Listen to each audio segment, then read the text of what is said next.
Media network ಎಂದೆಂದಿಗೂ ನಿಮ್ಮೊಂದಿಗೆ. ಶಿವತತ್ವ ಅಂದ್ರೆ ಏನ್ ಗುರುಜಿ? ಬಿಲ್ವ ಪತ್ರೆಯ 3 ದಳದಲ್ಲಿಯೇ ಶಿವತತ್ವ ಸಿಗುತ್ತಂತೆ.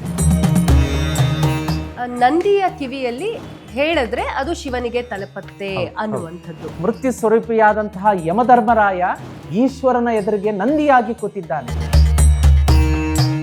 ಅದನ್ನು ಮಾಡೋದ್ರಿಂದ ಬರುವಂತಹ ಮುಂದಿನ ವರ್ಷದ ಒಂದು ಶ್ರಾವಣ ಮಾಸದ ಒಳಗಡೆ 5 ಕೆಲಸ ಕೇಳ್ಕೊಂಡ್ರೆ 5 ಕೂಡ ಒಂದೂ ಫೇಲ್ ಇಲ್ಲದೇ ಸಕ್ಸಸ್ ಆಗುತ್ತೆ.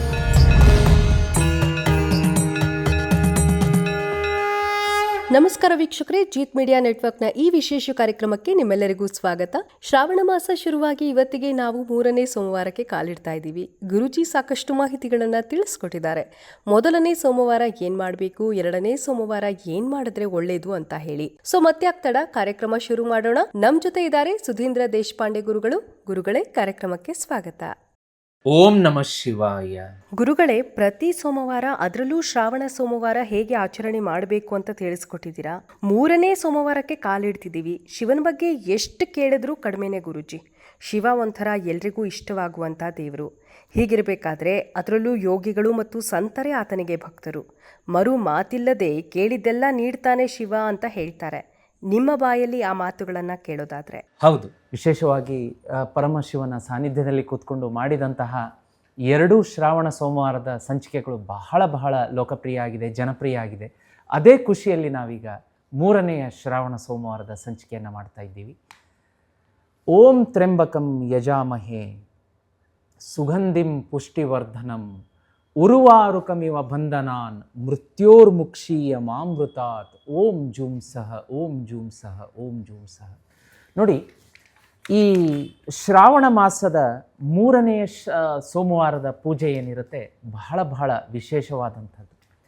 ನೀವು ಬಿಗಿನಿಂಗಲ್ಲಿ ಹೇಳ್ತಾ ಇದ್ರಿ, ಸಂತರು ಯೋಗಿಗಳು ಹೆಚ್ಚಿನ ಪ್ರಮಾಣದಲ್ಲಿ ಭಕ್ತರಿದ್ದಾರೆ ಈಶ್ವರನಿಗೆ ಅಂಥೇಳಿ. ಒಂದು ರಹಸ್ಯ ಇದೆ. ನೀವು ಎಲ್ಲ ಕಡೆಗೆ ನೋಡಿರ್ಬೋದು, ಈಗ ಕಥೆಗಳಲ್ಲಿ, ಕಾದಂಬರಿಗಳಲ್ಲಿ, ಸಿನಿಮಾಗಳಲ್ಲಿ ರಾಜ ಮಹಾರಾಜರು ಬಹಳ ಪೂಜೆ ಮಾಡ್ತಾಯಿದ್ರು ಈಶ್ವರನನ್ನು. ರಾಣಿಯರು, ಮಹಾರಾಣಿಯರು. ಹೇಗೆ ಮಹಾಲಕ್ಷ್ಮಿಗೆ ಸಂಪತ್ತಿನ ಅಧಿದೇವತೆ ಅಂತ ಹೇಳ್ತೀವಿ, ಈಶ್ವರ ಒಂದು ಜ್ಞಾನ, ಭಕ್ತಿ, ವೈರಾಗ್ಯ, ನಿರಾಕಾರ. ಅಂದರೆ ಏನಿದೆ ಎಲ್ಲ, ಈ ಅಸೂಯೆ, ಒಂದು ದ್ವೇಷ, ದುರಹಂಕಾರ ಎಲ್ಲವನ್ನ ಏನು ವಿಷಕಂಠ ಇಲ್ಲಿ ಇಟ್ಕೊಂಡಿದ್ದಾನೆ, ಬರೀ ವಿಷ ಅಂತ ನೋಡಬಾರ್ದು. ಅದನ್ನು ನಾನು ಮುಂದೆ ಹೇಳ್ತಾ ಹೋಗ್ತೀನಿ. ಅದನ್ನು ನೋಡುವಂತಹ ಆಯಾಮ, ಒಂದು ಜ್ಞಾನ, ಭಕ್ತಿ ಇನ್ನೂ ಜಾಸ್ತಿ ಆಗ್ತಾ ಹೋಗುತ್ತೆ. ಅಂತಹ ಪರಮ ಪವಿತ್ರ 3ನೇ ಶ್ರಾವಣ ಸೋಮವಾರ. ಹೌದು ಗುರುಜಿ, ನಾವು ಆಚರಣೆಗಳನ್ನೆಲ್ಲ ನೀವು ಕಳೆದ ಪಾಡ್ಕಾಸ್ಟ್ಗಳಲ್ಲಿ ಹೇಳಿದ್ದೀರಾ. ಹೌದು. ಸೊ ಇವಾಗ ನಾವು ಈ ನಾಗ ಸಾಧುಗಳಾಗಿರ್ಬೋದು, ಶಿವನಿಗೆ ಈ ನಾಗ ಸಾಧುಗಳು, ಹಾಗೆ ಯೋಗಿ ಸಂತರು ಇವರೇ ಭಕ್ತರು ಅಂತ ಕೂಡ ಹೇಳ್ತೀವಿ. ಶಿವ ಅಂದ್ರೆ ಕೇವಲ ಹೆಸರ, ಅಥವಾ ಶಿವನನ್ನ ನಾವು ಆರಾಧಿಸೋಕೆ ಕರೆಯುವಂತ ಹೆಸರ? ಆತನಿಗೆ ಹಲವಾರು ನಾಮಗಳು ಗುರುಜಿ, ಏನ್ ಹೇಳ್ತೀರಾ? ಬಹಳ ಈ ನೋಡಿ, ಶಿವ ಅಂದ್ರೇ ಒಂದು ಮೈಯಲ್ಲಿ ರೋಮಾಂಚನ, ಒಂದು ಮೈ ಜುಮ್ ಅನ್ನತ್ತೆ. ಅಂತಹ ಒಂದು ಇಮ್ಯಾಜಿನ್ ಮಾಡ್ಕೊಳ್ಳೋಕ್ಕೂ ಕೂಡ ನಾವು ಅಷ್ಟು ಆಗೋದಿಲ್ಲ. ಮೈ ಜುಮ್ ಎನ್ನುವಂಥದ್ದು ಶಿವ. ಸಾಕಷ್ಟು ಈಗ ನೀವು ಹೇಳಿದ್ರಿ, ನಾಗ ಸಂತರಿರ್ಬೋದು, ಮತ್ತೆ ಸಂತರಿರ್ಬೋದು, ಪೂಜೆ ಮಾಡ್ತಾರೆ. ವಿಶೇಷವಾಗಿ ಅವರ ಒಂದು ಔಟ್ಫಿಟ್ ನೋಡಿದಾಗ, ಅವರ ಬಾಹ್ಯ ಇದನ್ನು ನೋಡಿದಾಗ, ಈಶ್ವರ ಹೇಗೆ ಆ ಸ್ಮಶಾನವಾಸಿ, ಆ ಬೂದಿಯನ್ನು ಮೈ ತುಂಬ ಭಸ್ಮಧಾರಿ ಬೆಳೆದುಕೊಂಡು, ಸೇಮ್ ಅವರು ಕೂಡ ಈಶ್ವರನ ಧ್ಯಾನದಲ್ಲಿರುವಂಥದ್ದು. ಎಂತಹ ಇನ್ನೂ ಒಂದು ನಾನು ಉದಾಹರಣೆ ಕೊಡೋಕ್ಕೆ ಇಷ್ಟಪಡ್ತೀನಿ. ನೀವೊಂದು ಈಗ ಸ್ಕ್ರೀನ್ ಮೇಲೆ ಒಂದು ಇಮೇಜನ್ನು ಕೂಡ ನಾವು ತೋರಿಸ್ತಾ ಇದ್ದೀವಿ. ಮಹಾ ಅವತಾರ ಬಾಬಾಜಿ ಅಂತ ಕೇಳಿರಬೇಕು ನೀವು. ಹಿಮಾಲಯದಲ್ಲಿ ಇಂದಿಗೂ ಕೂಡ ಅವರು ಪ್ರಸ್ತುತ, ಅವರ ಶಕ್ತಿ ಇದೆ. ಸುಮಾರು ಜನ ಅವರ ಫಾಲೋವರ್ಸ್ ಏನಿದ್ದಾರೆ, ಭಕ್ತರಿದ್ದಾರೆ, ಈಶ್ವರನ ಸ್ವರೂಪ ಅಂತಲೇ ಹೇಳ್ತಾರೆ ಮಹಾ ಅವತಾರ ಬಾಬಾಜಿ ಅಂತ ಹೇಳಿ. ಇವತ್ತಿಗೂ ಕೂಡ ಎಷ್ಟೊಂದು ಈ ಅನುಭವಗಳಾಗಿದೆ ಭಕ್ತರಿಗೆ ಅಂತಂದರೆ, ನಾನು ಖುದ್ದಾಗಿ ಸುಮಾರು ಜನ ನನ್ನ ಫಾಲೋವರ್ಸ್ ಇರ್ಬೋದು, ಭಕ್ತರಿರ್ಬೋದು, ಅವ್ರ ಹತ್ರ ಮಾತಾಡಿದಾಗ ಎಲ್ಲೋ ಒಂದು ಇಬ್ಬರು ನನಗೆ ಸಿಕ್ಕಿದ್ರು ಅಂತವರು.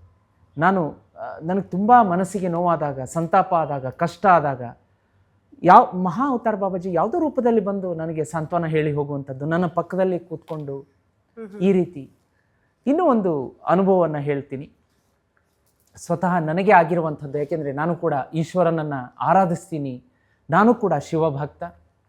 ಒಂದು ಸಲ ನಾನು ಒಂದು ಕಚೇರಿಗೆ ಹೋಗಿದ್ದೆ, ಯಾವುದೋ ಕೆಲಸದ ನಿಮಿತ್ತ ಒಂದು ಆಫೀಸಿಗೆ ಹೋದಾಗ ಅಲ್ಲಿ ನಾನು ಪ್ರತಿದಿನ ಎದ್ದ ತಕ್ಷಣ ಈಶ್ವರ, ಓಂ ನಮೋ ಭಗವತೆ ವಾಸುದೇವಾಯ, ವಿಷ್ಣು ಲಕ್ಷ್ಮಿ, ಆಮೇಲೆ ಈಶ್ವರನ ಒಂದು ನಾಮಸ್ಮರಣೆ, ಮಹಾ ಅವತಾರ ಬಾಬಾಜಿಯವರ ನಾಮಸ್ಮರಣೆ ಎಲ್ಲ ನಾನು ಮಾಡ್ತಾಯಿದ್ದೆ.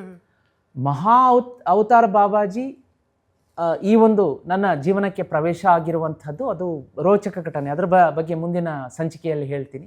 ಖಂಡಿತ. ಆ ವ್ಯಕ್ತಿ ಎದುರುಗಡೆ ಕೂತಾಗ ಡೈರೆಕ್ಟಾಗಿ ಅವರು ನನಗೆ ಫೋನ್ ತೋರಿಸಿದ್ರು, ಈ ರೀತಿಯಾಗಿ ಸ್ಕ್ರೀನ್ ನೋಡಿ ಅಂತ ಹೇಳಿ. ನಾನು ಅವ್ರಿಗೆ ಹೇಳಿರಲಿಲ್ಲ ನಿಮ್ಮ ಫೋನ್ ತೋರಿಸಿ ಏನಿದೆ. ಅಲ್ಲಿ ನೋಡಿದಾಗ ಆ ಮಹಾ ಅವತಾರ ಬಾಬಾಜಿಯವರ ಭಾವಚಿತ್ರ. ನಾನು ಹೇಳಿದೆ, ನಾನು ಬಾಬಾಜಿಯವ್ರನ್ನ ಫಾಲೋ ಮಾಡ್ತೀನಿ, ನೀವು ಕೂಡ ಇದನ್ನು ಮಾಡ್ತೀರಾ? ಹೌದು. ಅವರು ನನಗೆ ಒಂದು ರೆಮಿಡಿಯನ್ನು ಹೇಳಿಕೊಟ್ರು. ನಾನು ಕೇಳಿರಲಿಲ್ಲ ಅವರಿಗೆ. ಈಗ ನಾನು ನಮ್ಮ ವೀಕ್ಷಕರಿಗೆ ಭಕ್ತರಿಗೆ ರೆಮಿಡಿಯನ್ನು ಹೇಳ್ತೀನಲ್ಲ, ಅವ್ರು ನನಗೊಂದು ಬಾಬಾಗೆ ಸಂಬಂಧಪಟ್ಟಂಥ ಒಂದು ರೆಮಿಡಿಯನ್ನು ಹೇಳಿಕೊಟ್ರು. ಅದಾದ ಮೇಲೆ ನಮ್ಮ ಭಕ್ತ ಗಣ ಒಂದು ವೀಕ್ಷಕರ ಒಂದು ಬಳಗ ಜಾಸ್ತಿ ಆಯ್ತಾ ಹೋಯ್ತು. ನೋಡಿ, ಭಗವಂತನೇ ಬಂದು ಕೆಲವೊಂದು ಸಲ ಇದನ್ನು ಮಾಡು ಒಳ್ಳೇದಾಗತ್ತೆ ಅಂತ ಹೇಳೋದಕ್ಕೆ ಇದು ಜೀವಂತ ಸಾಕ್ಷಿ. ಭಗವಂತನನ್ನು, ಈಶ್ವರನನ್ನು, ಶಿವನನ್ನು ನೀವು ನಂಬಿದರೆ, ಶಿವನ ರೂಪದಲ್ಲಿ ಅಂತಲ್ಲ, ಶಿವನ ಹಲವಾರು ಅವತಾರಗಳು, ಸ್ವರೂಪಗಳಿದೆ.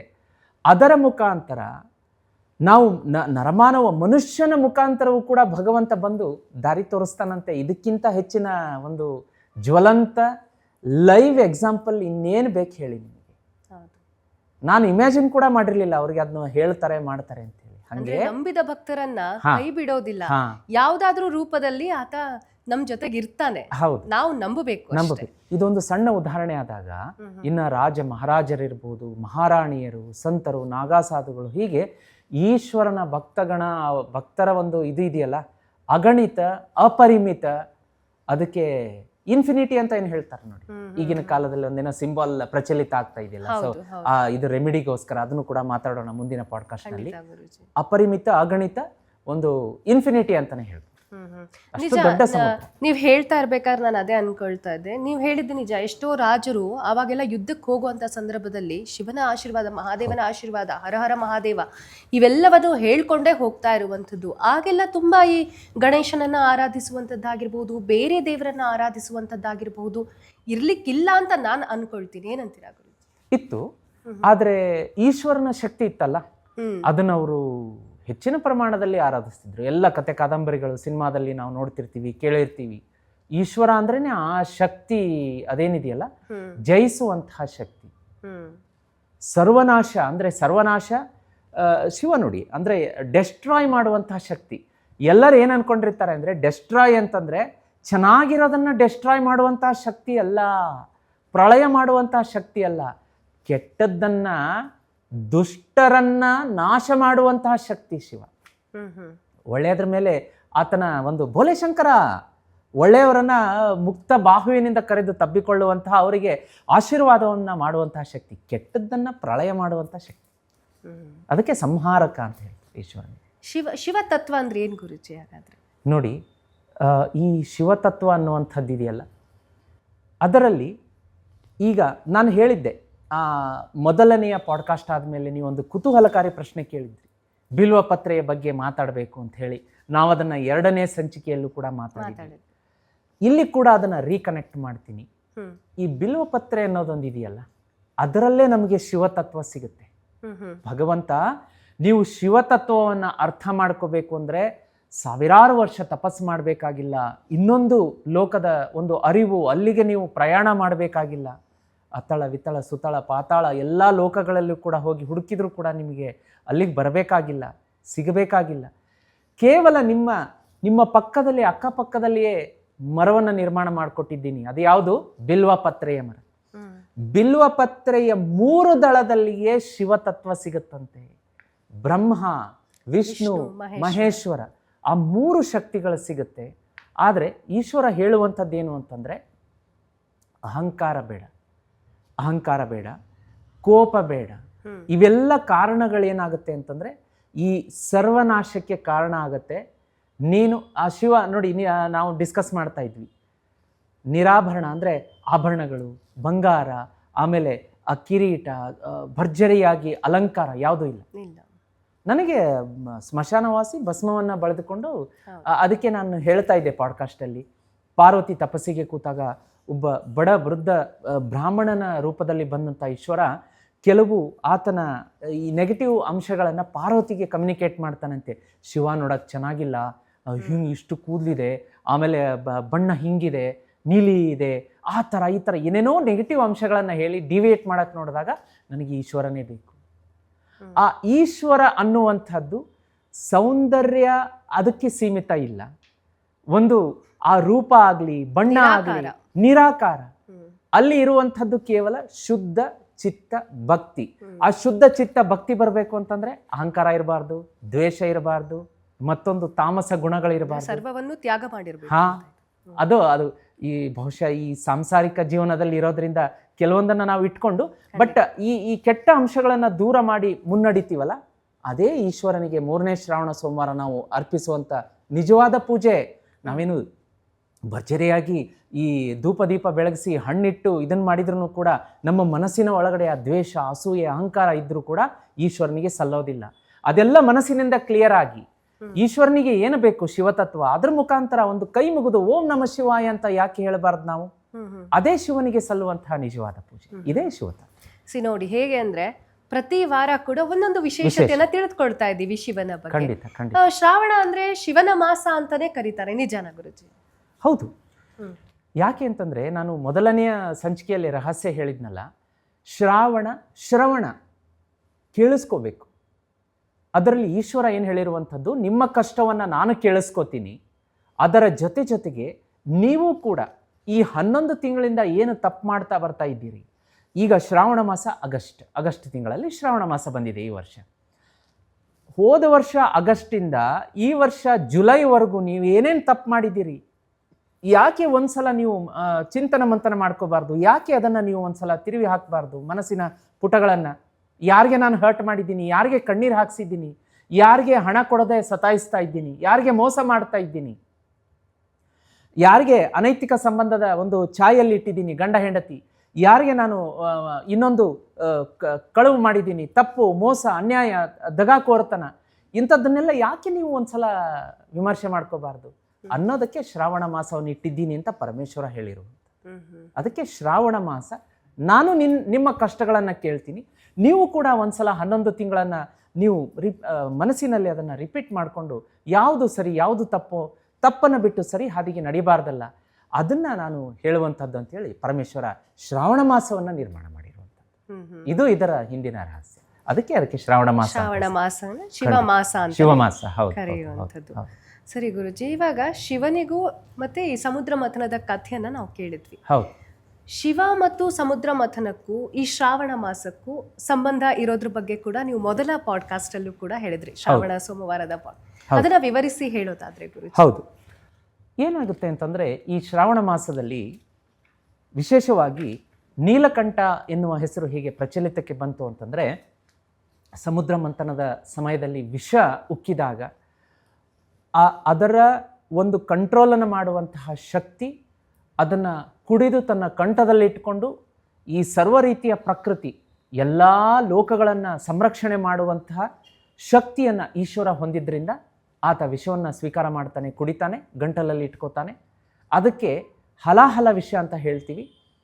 ಅದನ್ನು ಇಟ್ಕೊಂಡಿದ್ದರಿಂದನೇ ವಿಷಕಂಠ ಅಂತ ಹೆಸರು ಬಂತು. ಈ ಶ್ರಾವಣ ಮಾಸದಲ್ಲಿಯೇ ಆ ಒಂದು ಘಟನೆ ನಡೆದಿರುವಂಥದ್ದು. ಯಾವುದು? ವಿಷವನ್ನು ಈಶ್ವರ ಸ್ವೀಕಾರ ಮಾಡಿ ಅಲ್ಲಿರುವಂತಹ ದೇವಾನುದೇವತೆಗಳು ಆ ಬಿಲ್ವ ಪತ್ರ ದಳವನ್ನು ಈಶ್ವರನಿಗೆ ಸಮರ್ಪಣೆ ಮಾಡಿದ್ರಂತೆ. ಈಶ್ವರನ ಆ ತಾಪ ಏನಿತ್ತು, ವಿಷದ ತಾಪವನ್ನು ತಾಳಲಾರದೆ ಈಶ್ವರ ಸ್ವಲ್ಪ ಹೊತ್ತು ತಳಮಳಗೊಳ್ಳುತ್ತಿದ್ದಾಗ ಈ ಬಿಲ್ವ ಪತ್ರ ವೃಕ್ಷ ಪ್ರಕಟವಾಗಿ ಅದರ ಎಲೆ ದಳಗಳನ್ನು ತಂದು ಈಶ್ವರನಿಗೆ ಸಮರ್ಪಣೆ ಮಾಡಿದಾಗ ನನಗೊಂದು ಸ್ವಲ್ಪ ಈಗ ಸಮಾಧಾನ ಅನ್ನಿಸ್ತಾ ಇದೆ, ರಿಲೀಫ್ ಅನ್ನಿಸ್ತಾ ಇದೆ, ತಂಪು ಅನ್ನಿಸ್ತಾ ಇದೆ ಅಂತ ಹೇಳಿದಂತಹ ಮಾಸ. ಅದಕ್ಕೆ ಬಿಲ್ವಪತ್ರ ದಳಗಳನ್ನು ಕೂಡ ಹೆಚ್ಚಿನ ರೀತಿಯಲ್ಲಿ ಸಮರ್ಪಣೆ ಮಾಡುವಂಥದ್ದು. ಈ ಎಲ್ಲ ಘಟನಾವಳಿಗಳು ನಡೆದಿರುವಂಥದ್ದು ಈ ಶ್ರವಣ ನಕ್ಷತ್ರದ ಸಂದರ್ಭದಲ್ಲಿ ಹುಣ್ಣಿಮೆಯ ಆಸುಪಾಸಿನಲ್ಲಿ ಶ್ರಾವಣ ಮಾಸದಲ್ಲಿ. ಸೊ ಈ ಸಮುದ್ರ ಮಥನಕ್ಕೂ ಹಾಗೆ ಈ ಬಿಲ್ವ ಪತ್ರೆಗೂ ಕೂಡ ಯಾವ ರೀತಿ ಸಂಬಂಧ ಇದೆ ಅನ್ನೋದನ್ನ ಅಲ್ವಾ ಗುರುಜಿ? ನಿಜಕ್ಕೂ ವಿಶೇಷತೆ, ಅದರಲ್ಲೂ ಎಲ್ಲದಕ್ಕೂ ಕೂಡ ಒಂದು ಕನೆಕ್ಟಿವಿಟಿ ಇರುವಂತದ್ದು. ಹಾಗೆ ನಾವು ಮೊದಲೇ ಪಾಡ್ಕಾಸ್ಟ್ ಅಲ್ಲಿ ನಾವು ಮಾತಾಡಿದ್ವಿ, ಚಂದ್ರನನ್ನ ಜಟೆಯ ಮೇಲೆ ಇರಿಸ್ಕೊಂಡ ಶಿವ ಅಂತ ಹೇಳಿದ್ರಿ, ಜಟಾಧಾರಿಯಾಗಿ. ಅದರ ಕಥೆ ಹೇಳೋದಾದ್ರೆ ಗುರುಜಿ? ಹೌದು, ಚಂದ್ರನಿಗೆ ಬಹಳ ಅಹಂಕಾರ ಬಂದಿತ್ತಂತೆ ಒಂದು ಸಂದರ್ಭದಲ್ಲಿ. ನಾನೇ ಹೆಚ್ಚು, ನನ್ನ ಒಂದು ಬೆಳಕು, ಶೀತಲ, ತಂಪು, ಹಾಗೆ ಹೀಗೆ, ಯಾರನ್ನೂ ಕೇರ್ ಮಾಡ್ತಿರ್ಲಿಲ್ಲ, ಯಾವ ದೇವಾನ ದೇವತೆಗಳಿಗೂ ತಲೆಬಾಗ್ತಿರ್ಲಿಲ್ಲ. ಅಹಂಕಾರ ಮೆರೆಯೋದು ಇದು ಜಾಸ್ತಿ ಆದಾಗ ಆ ದೇವತೆಗಳ ಶಾಪಕ್ಕೆ ಗುರಿಯಾಗಿ ಚಂದ್ರ ತಳಮಳಗೊಂಡು ಇನ್ನೇನು ಆತನ ಒಂದು ಮನಸ್ಥಿತಿ ಎಷ್ಟು ಇದಾಗಿತ್ತು ಅಂತಂದರೆ ಏನು ಮಾಡಬೇಕು ಅಂತ ವಿಲ ವಿಚಲಿತನಾಗಿದ್ದಾಗ ಮತ್ತೆ ಅದೇ ದೇವಾನ ದೇವತೆಗಳು ಸಲಹೆ ಮಾಡ್ತಾರಂತೆ, ಈಶ್ವರನ ಕುರಿತು ತಪಸ್ಸು ಮಾಡಿದಾಗ ನಿನ್ನ ಈ ಪೀಡೆ ಕಡಿಮೆ ಆಗುತ್ತೆ, ನಿನ್ನ ಒಂದು ನೋವು ತಾಪ ಕಡಿಮೆ ಆಗುತ್ತೆ ಅಂದಾಗ ಚಂದ್ರ ಈಶ್ವರನ ಒಂದು ತಪಸ್ಸಿನಲ್ಲಿ ಕೋಟ್ಯಾಂತರ ವರ್ಷ ನಿರತನಾದಾಗ ಭೋಲೇಶಂಕರ ಪ್ರತ್ಯಕ್ಷನಾಗಿ ನಿನ್ನ ನೋವನ್ನು ನಾನು ತಗೋತೀನಿ, ನಿನ್ನನ್ನು ನನ್ನ ಜಟೆಯಲ್ಲಿ ಇಟ್ಕೋತೀನಿ ಅಂತ ಹೇಳಿ ಅಲ್ಲಿ ಸ್ಥಾನ ಕೊಟ್ಟು ಆಗ ಆತನಿಗೆ ಬುದ್ಧಿವಾದ ಹೇಳಿರುವಂಥದ್ದು ಈಶ್ವರ, ಅಹಂಕಾರದಿಂದ ಮೆರಿಬೇಡ, ದುರ್ವರ್ತನೆಯನ್ನು ತೋರಬೇಡ, ಇನ್ನೊಬ್ಬರಿಗೆ ಮನಸ್ಸಿಗೆ ನೋವು ಕೊಡಬೇಡ, ಕಣ್ಣೀರು ಹಾಕಿಸ್ಬೇಡ. ಇವೆಲ್ಲವೂ ಕೂಡ ಲೋಕಕ್ಕೆ ಸಂದೇಶ, ನಮ್ಮ ಮನುಷ್ಯರಿಗೆ ಸಂದೇಶ ಕೊಟ್ಟು ಆತನನ್ನೇ ಇಟ್ಕೊಂಡಿರುವಂಥದ್ದು ಜಟೆಯಲ್ಲಿ. ಇದು ಒಂದು ಐತಿಹ್ಯ ಇದ್ರ ಹಿಂದೆ. ಯಾಕೆ ಈಶ್ವರ ಚಂದ್ರನಿಗೆ ತನ್ನ ಒಂದು ಜಟೆಯಲ್ಲಿ ಸ್ಥಾನ ಕೊಟ್ಟಿರುವಂಥದ್ದು. ಅದಕ್ಕೋಸ್ಕರ ಅಷ್ಟಾಗಿಯೂ ಕೂಡ ನೋಡಿ ಚಂದ್ರ ಮನಸ್ಕಾರಕ ಅಂತ ಹೇಳ್ತಾನೆ. ನಮ್ಮ ನರಮಾನವರ ಮೇಲೆ ಇವತ್ತಿಗೂ ಕೂಡ ಅದೆಷ್ಟು ಪ್ರಭಾವ ಬೀರ್ತಾ ಇದೆ. ಅದಕ್ಕೆ ಅದ್ರ ಹಿಂದೆ ಒಂದು ಸೀಕ್ರೆಟ್ ಹೇಳ್ತೀನಿ.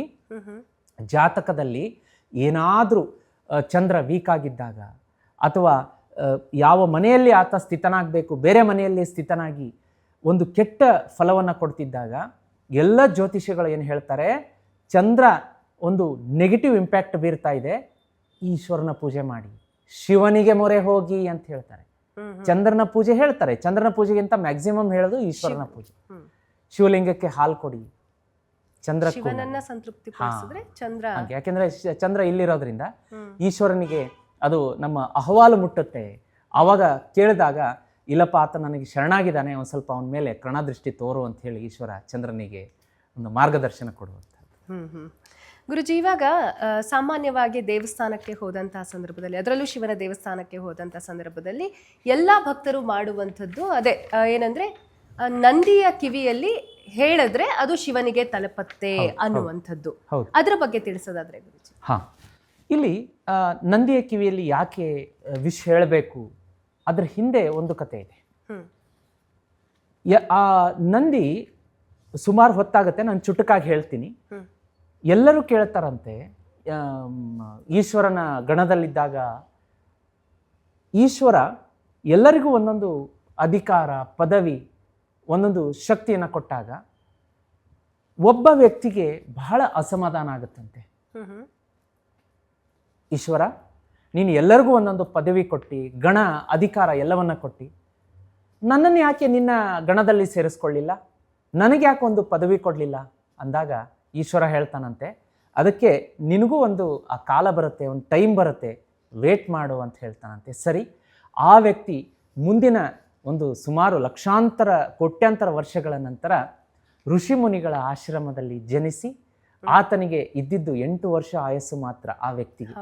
8 ವರ್ಷ ಆಯಿತು, ಮಗ ಬೆಳೀತಾ ಇದ್ದಾನೆ, ಋಷಿ ಮುನಿಗಳಿಗೆ ಗೊತ್ತು, ದಂಪತಿಗಳಿಗೆ ಈ ರಹಸ್ಯ, ಇವತ್ತು ಇವನು ಸಾಯ್ತಾನೆ ಅಂದಾಗ ಆ ವ್ಯಕ್ತಿ, ಆ ಬಾಲಕ ತಪಸ್ಸು ಮಾಡ್ತಾ ಕೂತಾಗ ಈಶ್ವರನ ನಾಮಸ್ಮರಣೆಯಲ್ಲಿ ಓಂ ನಮಃ ಶಿವಾಯ, ಓಂ ನಮಃ ಶಿವಾಯ ಅಂತಂದಾಗ ಸ್ವತಃ ಈಶ್ವರ ಅಲ್ಲಿಗೆ ಬಂದು ಅವನ ಸಾವನ್ನು ಅಲ್ಲಿಗೆ, ಅಂದರೆ ಏನು ಸಾವಿತ್ತು ಅದನ್ನೆಲ್ಲ ಎಲಿಮಿನೇಟ್ ಮಾಡಿ ಅವನಿಗೆ ನಂದಿಯ ರೂಪವನ್ನು ಕೊಡ್ತಾನಂತೆ. ಬಾಲಕನಿಗೆ ನಂದಿಯ ರೂಪ ಕೊಟ್ಟು ಆ ನಂದಿಯನ್ನ ತನ್ನ ಎದುರುಗಡೆ ಕೂರಿಸ್ಕೊತಾನಂತೆ.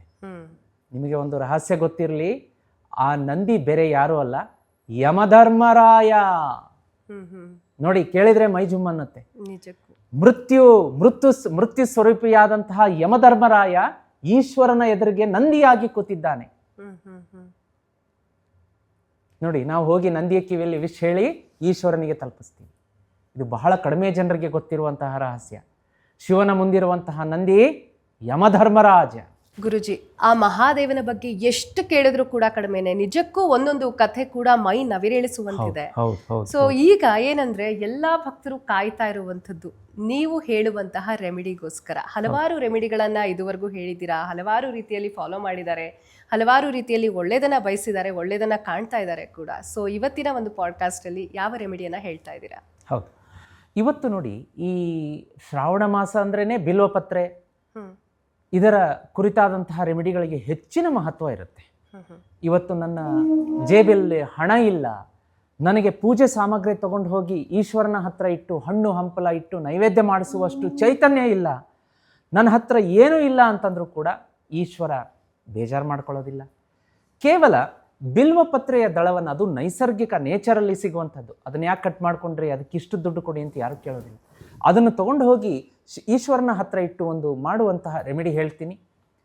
ಅದರ ಜೊತೆಗೆ ಈಶ್ವರನಿಗೆ ಬಿಲ್ವಪತ್ರೆಯನ್ನು ಸಮರ್ಪಣೆ ಮಾಡಿ ಮನೆಗೆ ಬಂದು ನೀವು ಮನೆಯ ಹೊರಗಡೆ ಮಾಡುವಂತಹ ಒಂದು ವಿಶೇಷ ರೆಮಿಡಿ ಇದೆ, ಅದನ್ನು ಹೇಳ್ತೀನಿ. ಖಂಡಿತ, ಒಂದಕ್ಕೊಂದು ಇಂಟರ್ಲಿಂಕ್ ಇರುತ್ತೆ. ಅದಕ್ಕಿಂತ ಮುಂಚಿತವಾಗಿ, ಹೇಗೂ ಈಗ ಶ್ರಾವಣ ಮಾಸ ನಡೀತಾ ಇದೆ. ಶ್ರಾವಣ ಮಾಸದಲ್ಲಿ ನಾನು ಹೇಳಿದ ಹಾಗೆ ಈಶ್ವರ ಭಕ್ತರ ಕಷ್ಟಗಳನ್ನು ಹೆಚ್ಚಿನ ಪ್ರಮಾಣದಲ್ಲಿ ಕೇಳಿಸ್ಕೊತಾನಂತೆ. ಅದಕ್ಕೆ ನಿಮ್ಮ ಕಷ್ಟಗಳು ಬೇಗ ತೀರಬೇಕು, ಕಷ್ಟ ಕಾರ್ಪಣ್ಯಗಳು ಕಳಿಬೇಕು ಅಂತ ಹೇಳಿ ಈ ಜೀತ್ ಮೀಡಿಯಾ ವಾಹಿನಿಯಲ್ಲಿ ನಾವು ಶ್ರಾವಣ ಮಾಸ ಪೂರ್ತಿ 30 ದಿನ ಹಗಲು ರಾತ್ರಿ ಬ್ರಾಹ್ಮಿ ಮುಹೂರ್ತ ವಿಶೇಷ ಈ ಒಂದು ಸಾನ್ನಿಧ್ಯದಲ್ಲಿ ಈ ಮಹಾಲಕ್ಷ್ಮಿ ಶ್ರೀಚಕ್ರ ಯಂತ್ರವನ್ನು ಇಟ್ಟು ಪ್ರತಿದಿನ ಹಗಲು ರಾತ್ರಿ ಈ ಒಂದು ಧ್ಯಾನ, ಅಷ್ಟಸಿದ್ಧಿ ಪೀಠದ ಮೇಲೆ ಲಕ್ಷ್ಮೀ ಕುಬೇರ ಪೂಜೆ ಯಾಗ ನಡೀತಾ ಇರುತ್ತೆ.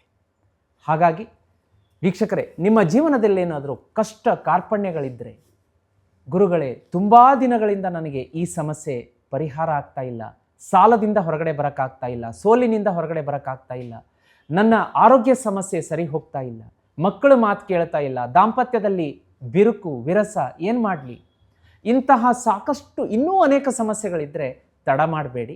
ಶ್ರಾವಣ ಮಾಸ ನಡೀತಾ ಇದೆ. ಸ್ಕ್ರೀನ್ ಮೇಲೆ ಒಂದು ನಂಬರ್ ಕಾಣಿಸ್ತಾ ಇದೆ. ಆ ನಂಬರ್ಗೆ ಶ್ರೀಚಕ್ರ ಯಂತ್ರ ಬೇಕು ಅಂತ ಬುಕ್ ಮಾಡ್ಕೊಳ್ಳಿ. ನಿಮ್ಮ ಮತ್ತು ನಿಮ್ಮ ಫ್ಯಾಮಿಲಿ ಮೆಂಬರ್ ಹೆಸರು ಕೊಟ್ಟರೆ ಇದೇ ಒಂದು ಸಾನ್ನಿಧ್ಯದಲ್ಲಿ ಶ್ರೀಚಕ್ರ ಯಂತ್ರ ಪೂಜೆ ಆಗಿ ನಿಮ್ಮ ಮನೆಗೆ ತಲುಪುವಂತಹ ವ್ಯವಸ್ಥೆ ಆಗುತ್ತೆ. ನೀವು ನೋಡಿರ್ಬೋದು, ಸಾಕಷ್ಟು ಜನ ವೀಕ್ಷಕರು ಪಾಡ್ಕಾಸ್ಟಲ್ಲಿ ಬಂದು ಹೇಳ್ತಾ ಇರ್ತಾರೆ. ಮೊನ್ನೆ ಕೂಡ ನಾವು ಒಂದು ಮನೆಗೆ ವಾಸ್ತುಗೆ ಹೋಗಿದ್ವಿ. ಅಲ್ಲಿ ಒಂದು ರಿಯಲ್ ಇನ್ಸಿಡೆಂಟನ್ನು ನಾವು ನೋಡಿದ್ವಿ. ಗುರುಗಳೇ, ನಮ್ಮ ಹತ್ರ ಒಂದು 50-60 ಲಕ್ಷ ಲೋನ್ಗೆ ನಾವು ವ್ಯವಸ್ಥೆ ಮಾಡ್ಕೊಂಡಿದ್ವಿ ಬ್ಯಾಂಕಲ್ಲಿ. ಯಾರೋ ಬಂದು ಒಂದು ಮನೆ ತೋರಿಸಿದ್ರಂತೆ ಅವ್ರಿಗೆ, ಮನೆ ಚೆನ್ನಾಗಿದೆ ತೊಗೊಂಬಿಡಿ ಅಂತ ಹೇಳಿ. ಇವ್ರಿಗೆ ಮನೆ ಇಷ್ಟ ಆಗ್ಬಿಡ್ತು. ಇನ್ನೇನವರು ಅಡ್ವಾನ್ಸ್ ಒಂದು 10 ಲಕ್ಷ ಅಡ್ವಾನ್ಸ್ ಕೊಟ್ಟು, ಬುಕ್ಕಿಂಗ್ ಅಡ್ವಾನ್ಸ್ ಕೊಟ್ಟು ಮಾಡ್ಕೋಬೇಕು ಅನ್ನೋ ಟೈಮಲ್ಲಿ ಅವ್ರ ಮನೆಯಲ್ಲಿ ಅವ್ರ ಶ್ರೀಮತಿಯವರು ಶ್ರೀಚಕ್ರ ಯಂತ್ರವನ್ನು ಇಲ್ಲಿ ಬುಕ್ ಮಾಡಿ ಪೂಜೆಗೆಡಿಸಿದ್ರು. 30 ದಿವಸ ಆಗುತ್ತಲ್ಲ ಪೂಜೆ ಆಗಿ ಮನೆಗೆ ಹೋಗೋದು. ಅವರಿಗೆ ನಾಳೆ ಬೆಳಗ್ಗೆದ್ದು ಅಡ್ವಾನ್ಸ್ ಕೊಡಕ್ಕೆ ಹೋಗಬೇಕು ಆ ಮನೆಗೆ. ರಾತ್ರಿ ಸ್ವಪ್ನ ಆಗಿದೆ, ಅಡ್ವಾನ್ಸ್ ಕೊಡಬೇಡಿ ಅನ್ನೋ ಥರ ಒಂದು ಆಕಾಶವಾಣಿ ಪ್ರತಿಧ್ವನಿಯಾಗಿದೆ. ಬೆಳಗ್ಗೆ ಎದ್ದು ಅವರು ಹೋಗೋ ಟೈಮಲ್ಲೇ ಇನ್ನೊಬ್ಬರು ವ್ಯಕ್ತಿ, ಅಪರಿಚಿತ ಅನಾಮಿಕ ವ್ಯಕ್ತಿ ಬಂದ್ಬಿಟ್ಟು ಆ ಮನೆಯ ಬಗ್ಗೆ ಒಂದು ಸೀಕ್ರೆಟ್ ಹೇಳಿದ್ರಂತೆ. ಆ ಮನೆಯಲ್ಲಿ ಯಾರೋ ಹ್ಯಾಂಗ್ ಮಾಡ್ಕೊಂಡಿದ್ದಾರೆ, ಸುಸೈಡ್ ಮಾಡ್ಕೊಂಡಿದ್ದಾರೆ, ಆ ಮನೆ ತಗೋಬೇಡಿ. ಉಳಿತಾ 60 ಲಕ್ಷ. 60 ಲಕ್ಷ ಅಲ್ಲ, ಇಡೀ ಜೀವನಾನೇ ಉಳಿತಲ್ಲ ಗುರುಜಿ. ಅದಕ್ಕಿಂತ ಹೆಚ್ಚಾಗಿ ಆ ಮನೆಗೆ ಹೋಗಿದ್ರೆ ಅಲ್ಲಿ ಅದರ ಆತ್ಮ ಪ್ರೇತಾತ್ಮ ಇರ್ತಿತ್ತು. ಮನೆ ಸದಸ್ಯರಿಗೆ ಎಷ್ಟಾಗ್ತಿತ್ತು? ನೀವು ಹೇಳಿದ್ ಕರೆಕ್ಟು. ಎಲ್ಲರ ಜೀವ ಉಳಿತು.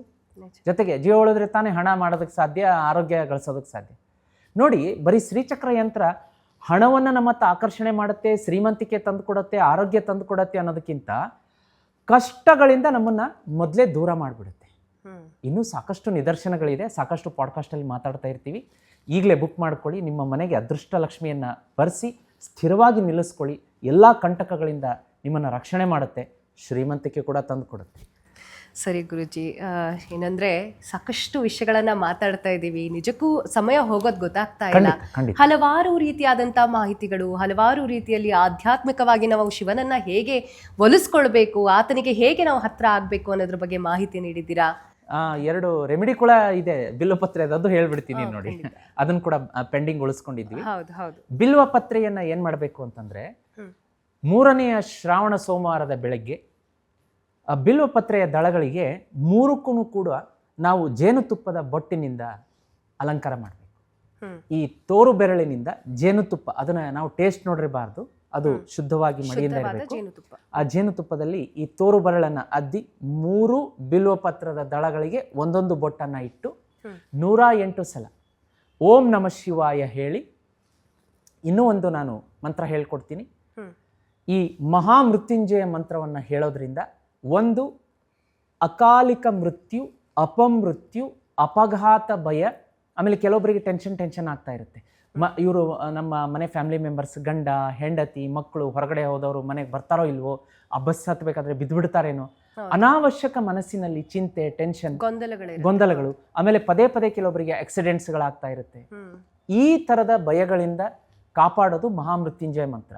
ಮೊದಲಿಗೆ ನೀವೇನು ಬಿಲ್ವಪತ್ರದಳಕ್ಕೆ ಈ ಜೇನುತುಪ್ಪ ಹಚ್ಚಿ ಓಂ ನಮಃ ಶಿವಾಯ ಹೇಳಿದ್ರಿ, ಇದು ಸಂಪತ್ತನ್ನ ಆಕರ್ಷಣೆ ಮಾಡುವಂತಹದ್ದು, ಆರೋಗ್ಯ, ಸಂಪತ್ತು, ಮನೆಗೆ ನೆಮ್ಮದಿಯಲ್ಲ. ಈ ಮಹಾಮೃತ್ಯುಂಜಯ ಮಂತ್ರ ನಂತರ ಹೇಳ್ತೀರಿ, ಅಪಘಾತ ಅವಘಡಗಳಿಂದ ಪಾರು ಮಾಡುವಂಥದ್ದು ಯಾವುದು? ಓಂ ತ್ರ್ಯಂಬಕಂ ಯಜಾಮಹೇ ಸುಗಂಧಿಂ ಪುಷ್ಟಿವರ್ಧನಂ ಉರುವಾರುಕಮಿವ ಬಂಧನಾನ್ ಮೃತ್ಯೋರ್ಮುಕ್ಷೀಯ ಮಾಮೃತಾತ್ ಓಂ ಜೂಂ ಸಹ. ಈ ಮಹಾಮೃತ್ಯುಂಜಯ ಮಂತ್ರ ಹೇಳಬೇಕಾದ್ರೆ ಮೊದಲಿಗೆ ಮತ್ತು ಕೊನೆಗೆ ಓಂ ಜೂಂ ಸಹ ಹೇಳಿದ್ರೆ ಅದರ ಫಲ 1000 ಪಟ್ಟು ಹೆಚ್ಚುತ್ತಂತೆ. ಓಂ ಜೂಂ ಸಹ ಹೇಳಿ ಮಹಾಮೃತ್ಯುಂಜಯ ಮಂತ್ರ ಹೇಳಿ ಆಮೇಲೆ ಓಂ ಜೂಂ ಸಹ ಹೇಳಬೇಕು. ಆ ಥರ 11, 21, 51, 108 ಸಲ ಹೇಳಿ 3ನೇ ಶ್ರಾವಣ ಸೋಮವಾರ ಇದನ್ನ ಜೇನುತುಪ್ಪದ ಬೊಟ್ಟು ಹಚ್ಚಿ ನೀವು ಶಿವಲಿಂಗಕ್ಕೆ ಒಂದೇ ಸಾಕು ಅದನ್ನು ಸಮರ್ಪಣೆ ಮಾಡಿ. ಇದು ಒಂದು. ಎರಡನೇದು, ನೀವು ಮನೆಯಲ್ಲಿರುವ ಶಿವಲಿಂಗಕ್ಕೂ ಕೂಡ ಇದೇ ಥರ ರೆಮಿಡಿ ಮಾಡ್ಕೋಬೋದು, ಅಥವಾ ಶಿವಾಲಯಕ್ಕೆ ಹೋಗಿ ಬಿಲ್ವಪತ್ರ ಸಮರ್ಪಣೆ ಮಾಡ್ಕೋಬೋದು.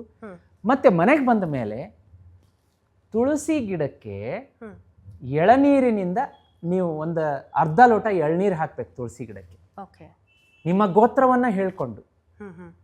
ಅದನ್ನು ಮಾಡೋದ್ರಿಂದ ಬರುವಂತಹ ಮುಂದಿನ ವರ್ಷದ ಒಂದು ಶ್ರಾವಣ ಮಾಸದ ಒಳಗಡೆ ನಿಮ್ಮ 5 ಪಂಚ ಕೆಲಸಗಳು, ಇಚ್ಛಿತ ಕೆಲಸಗಳು ಒಟ್ಟಿಗೆ ಸಕ್ಸಸ್ ಆಗುತ್ತಂತೆ. ಮೊದಲನೆಯ ಶ್ರಾವಣ ಸೋಮವಾರ ಹೇಳಿದ್ದು ಒಂದು ಕೆಲಸ ಸಕ್ಸಸ್ ಆಗೋದಕ್ಕೆ. ಇದರಲ್ಲಿ ನೀವು 5 ವಿಷಯ ಕೇಳ್ಕೋಬಹುದು. ಯಾವಾಗ ನೀವು ಬಿಲ್ವಪತ್ರಕ್ಕೆ ಜೇನುತುಪ್ಪ ಹಚ್ಚಬೇಕಾದ್ರೆ, ಆಮೇಲೆ ತುಳಸಿ ಗಿಡಕ್ಕೆ ನೀವು ಎಳ್ನೀರು ಹಾಕಬೇಕಾದ್ರೆ, 5 ಕೆಲಸ ಕೇಳ್ಕೊಂಡ್ರೆ 5 ಕೂಡ ಒಂದೂ ಫೇಲ್ ಇಲ್ಲದೇ ಸಕ್ಸಸ್ ಆಗುತ್ತೆ. ಇದನ್ನ ನಮ್ಮ ವೀಕ್ಷಕರು ಮಾಡಿ ನೋಡಿ. ಇಷ್ಟು ಮಾತ್ರ ಹೇಳಿ. ಇದನ್ನ ಶ್ರಾವಣ ಸೋಮವಾರದಲ್ಲೇ ಮಾಡ್ಬೇಕಾಗಿ 3ನೇ ಶ್ರಾವಣ ಸೋಮವಾರ.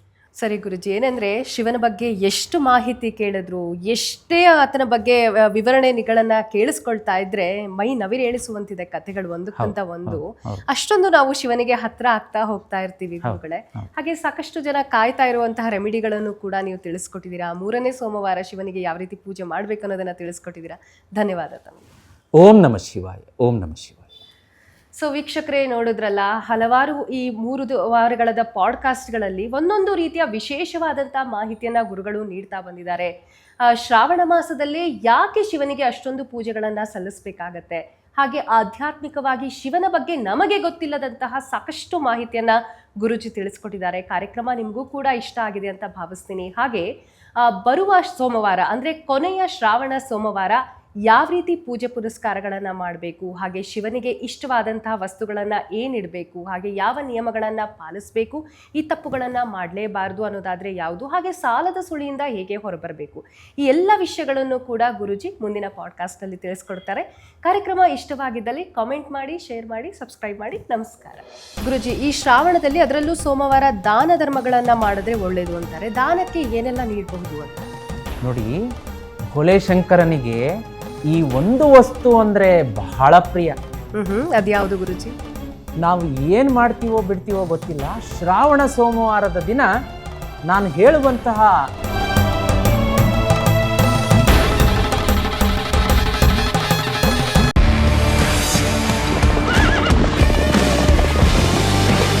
ಜೀತ್ ಮೀಡಿಯಾ ನೆಟ್ವರ್ಕ್ ಎಂದೆಂದಿಗೂ ನಿಮ್ಮೊಂದಿಗೆ.